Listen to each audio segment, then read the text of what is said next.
एक समय की बात है, भगवान गौतम बुद्ध एक गांव में धर्म सभा को संबोधित कर रहे थे।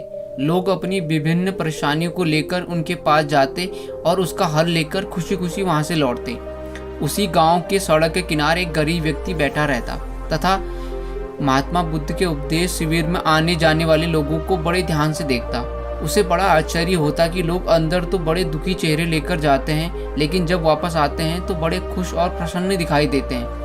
उस गरीब को लगा कि क्यों न वो भी अपनी समस्या को भगवान के समक्ष रखे। मन में यह विचार लिए वह भी महात्मा बुद्ध के पास पहुंचा।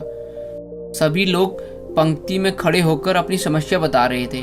जब उसकी बारी आई तो उसने सबसे पहले महात्मा बुद्ध को प्रणाम किया और फिर कहा, भगवान, इस गांव में लगभग सभी लोग खुश और समृद्ध हैं, फिर मैं ही क्यों गरीब हूँ। इस पर उन्होंने मुस्कुराते हुए कहा, तुम गरीब और निर्धन इसलिए हो क्योंकि तुमने आज तक किसी को कुछ दिया नहीं है। इस पर वह गरीब व्यक्ति बड़ा आश्चर्यचकित हुआ और बोला, भगवान, मेरे पास भला दूसरों को देने के लिए क्या होगा।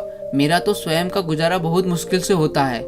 लोगों से भीख मांगकर मैं अपना पेट भरता हूँ। भगवान बुद्ध कुछ देर शांत रहे, फिर बोले, तुम बड़े अज्ञानी हो। औरों के साथ बांटने के लिए ईश्वर ने तुम्हें बहुत कुछ दिया है। मुस्कुराहट दी है जिससे तुम लोगों में आशा का संचार कर सकते हो।